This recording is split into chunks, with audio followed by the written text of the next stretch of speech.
Halo, halo. Kembali bersama saya Hersman Arif dan Bung Rocky Gerung dari Rocky Gerung Official Forum News Network. Bung Rocky, sebenarnya ini berita nggak terlalu mengagetkan ya, bahwa kemudian Effendi Simbolon ini dipanggil untuk menghadap apa ya itu ke Dewan Kehormatan atau Mahkamah Kehormatan Partai gitu ya. Dan ini berkaitan dengan pernyataan dia yang dianggap mengindikasikan dia mendukung Pak Prabowo. Saya kira kalau dari statement-statementnya clear kok ya statementnya Effendi Simbolon itu ya, Bung Rocky. Nggak punya tafsir yang berbeda-beda, nggak seperti tafsir kejaksaan ketika menyatakan ada soal dana 27 miliar gitu ya. Ya itu dari satu segi kedisiplinan partai bagus PDIP Yes. langsung panggil klarifikasi itu. Tapi Effendi juga memang udah hitung bahwa dia bakal dipanggil karena itu dia lakukan eh, apa namanya statement yang kontroversial itu kan. Kan jelas Effendi Simbolon itu udah mungkin udah sampai di titik keputusan bahwa dia pasti akan dipecat itu dan karena itu daripada dipecat tanpa jaminan, mending dia sebutin dulu bahwa dia itu lebih cocok dengan Gerindra. Nah, peristiwa ini akan memungkinkan Gerindra untuk seolah-olah menjadi penyelamat Effendi kan karena membuka Hmm. sesuatu yang berbahaya di PDIP. Lain kalau Gerindra masih sepaket dengan PDIP atau Pak Prabowo masih seide dengan Ibu Mega soal menggoreng-goreng nasi itu. Tapi tapi sekarang kan udah berbeda tuh. Jadi pasti Gerindra juga blessing disguise bahwa FND mengucapkan itu. Dan itu adalah pukulan bagi PDIP.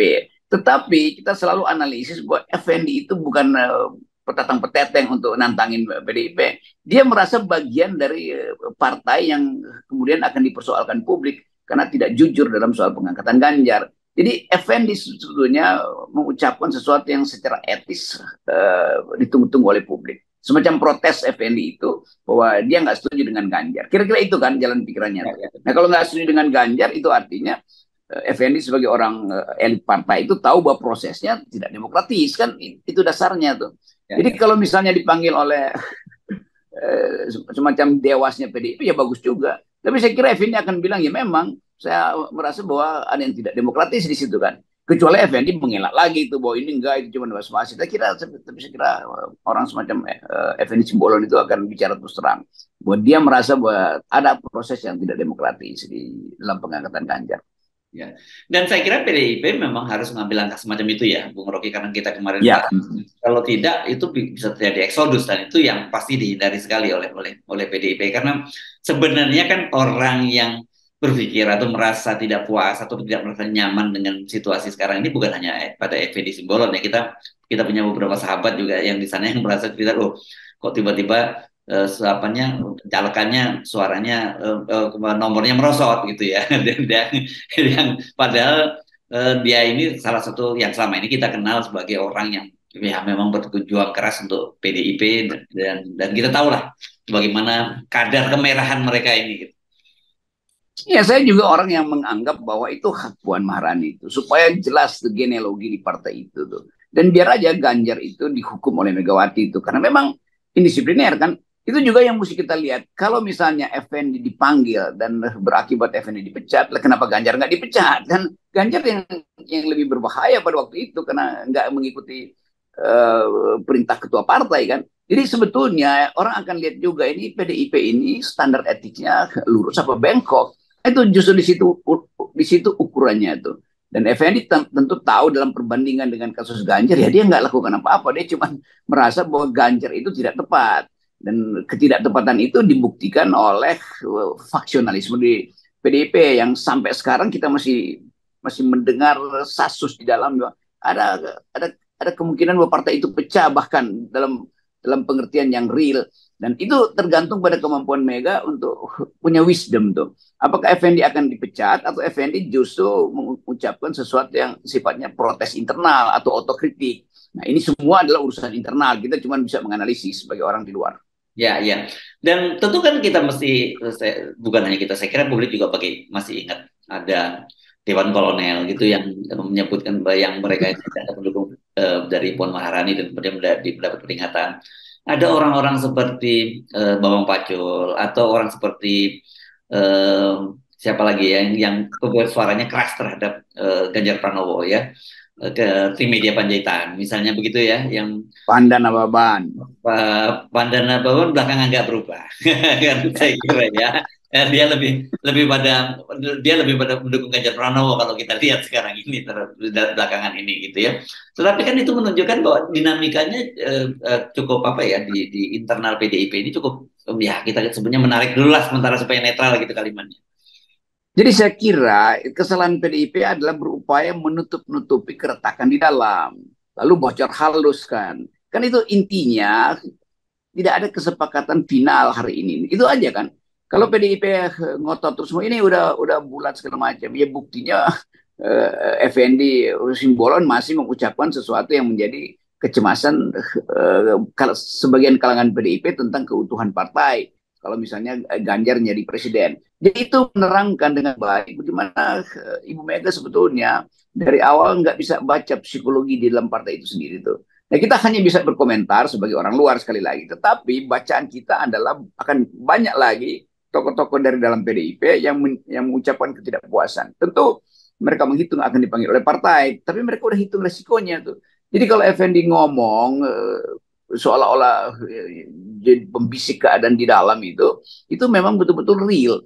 Dan itu yang kemudian publik anggap kalau Effendi ngomong berarti barisan Effendi itu cukup panjang tuh. Sehingga Effendi menghitung kalau dipanggil oleh Dewan Etiknya itu seperti semua juga akan ikut dipanggil tuh. Karena nggak ada yang berhenti untuk membocorkan bahwa di dalam PDIP masih ada keretakan antar faksi.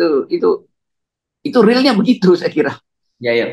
Dan yang kedua gini ya, Bung Rocky, saya agak agak heran mengapa kemudian PDIP masih terus kelihatannya masih mencoba berharap dengan Pak Jokowi. Kalau kita lihat kan realitasnya sebenarnya tanda-tanda kuat bahwa Pak Jokowi itu sudah tidak lagi bersama dengan tidak lagi mendukung Ganjar, tidak bersama PDIP itu kan sangat kelihatan sekali ya, Bung Rocky. Tapi misalnya apa yang terjadi di Sumatera Utara ini kan menjadi indikator bagaimana Ketua DPD Medan misalnya ditegur oleh Ketua DPD Sumatera Utara karena mengkritik Bobi menantu Pak Jokowi. Ini kan menunjukkan sikap kelihatannya PDIP masih bagaimanapun masih terus berharap bahwa Pak Jokowi itu akhirnya kembali lagi gitu mendukung Ganjar.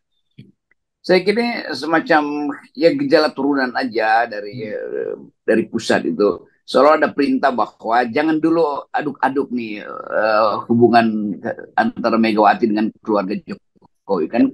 Itu sementara kira-kira juga sebetulnya tahu harusnya dia mau ke ketua lima itu ke lain dari wali kota kontraktor itu. Nah itu menunjukkan bahwa PDIP di daerah juga balelo oleh keputusan partai itu, seolah mesti didisiplinkan semua itu.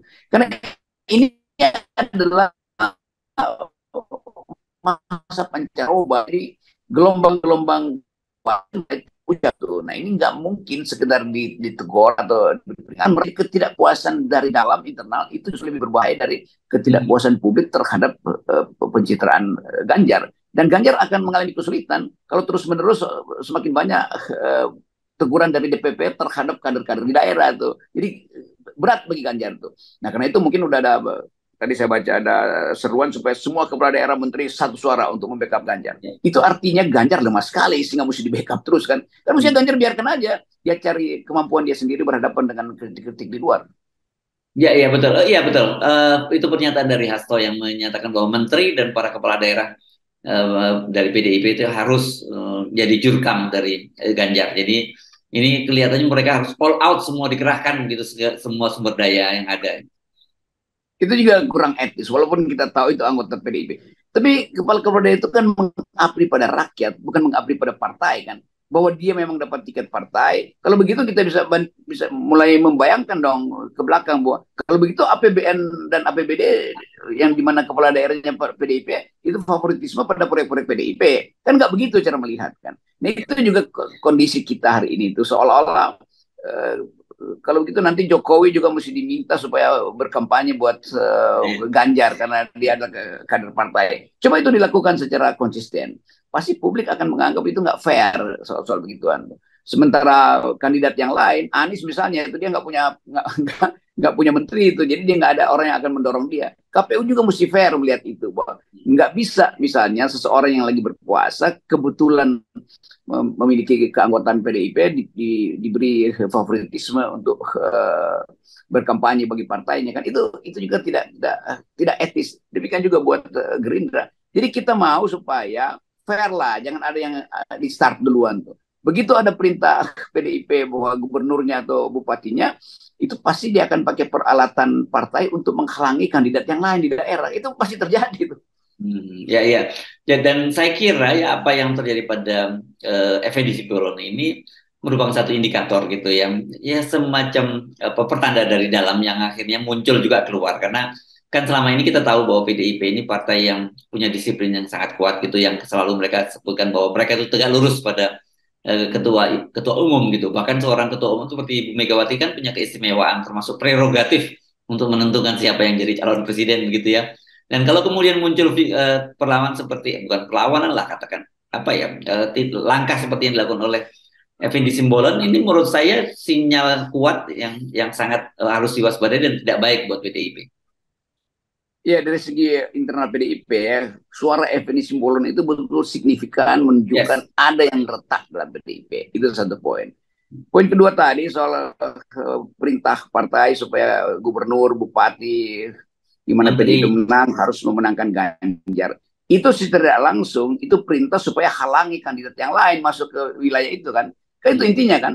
Hmm. Itu juga berakibat pada kehidupan politik lokal di mana orang merasa ya karena bupatinya PDIP maka mereka yang berlawanan dengan PDIP nggak boleh masuk atau bahkan saya mungkin dianggap terlalu sering kritik Pak Jokowi nggak boleh masuk di wilayah yang dikuasai PDIP. Padahal Jokowi udah bukan lagi PDIP kan begitu kan. Itu Hmm. intinya tuh rektor-rektor juga akan terpengaruh tuh, kepolisian juga akan terpengaruh. Jadi perintah itu justru membahayakan pluralitas. Yes, oke. Saya kira ini sangat menarik buat kita untuk mengamati bagaimana PDIP, khususnya Ibu Megawati mengelola persoalan internal yang muncul sekarang ini ke permukaan. Yang kita tahu sebenarnya itu sudah lama ada, tapi sekarang mulai muncul ke permukaan. Nah itu pentingnya tuh diingatkan bahwa potensi ini sudah lama terjadi tuh atau keresahan internal itu. Nah dia kemudian jadi manifest ketika Ibu Mega memilih Ganjar dan itu semacam kesempatan dari mereka yang berseberangan dengan cara Ibu Mega memimpin mengucapkan hal yang justru makin menjengkelkan Ibu Mega tuh. Tetapi kita nggak benci PDIP, kita cuma melihat proses-proses di situ yang merugikan Ganjar. Kita tetap membela Ganjar sebetulnya. Karena dia calon presiden yang justru dikerangkeng oleh partainya sendiri kan. Kan nggak bisa kemana-mana dia bahkan menentukan siapa wapresnya, membayangkan kabinetnya dia nggak bisa itu. Jadi itu intinya itu. Tetap kita ingin PDIP tumbuh kuat sebagai partai yang membawa satu cara berpolitik unik di Indonesia yaitu Soekarnoisme. Kendati kita anggap ya relevansi Soekarno udah hilang. Tetapi kita biarkan bahwa itu adalah identitas dan kita mesti anggap PDIP oke, asuh terus aja Soekarnoisme itu. Yes, oke. Saya kira kita akan memulai Senin ini nanti menjadi awal pekan yang hiruk pikuk, awal pekan yang seru karena selain terkait kasus pemanggilan Effendi Simbolon, ini ada juga yang tadi pagi kita singgung soal pengembalian dana 27 miliar atau bukan pengembalian penyerahan dana 27 miliar dari pengacara Magdir Ismail kepada Kejaksaan Agung ya. Kita tinggal jadi menonton yang baik saja, Bung Rocky. Betul, jadi mulai minggu depan kita akan lihat berbagai berita ketidakmasukakalan politik di Indonesia. Oke, Bung Rocky, tetap 0% buat kita ya. Kita sih Ya, ini yang masuk akal, yes. yang ditolak. Oke, thank you Bung Rocky. Ya, yeah, sip.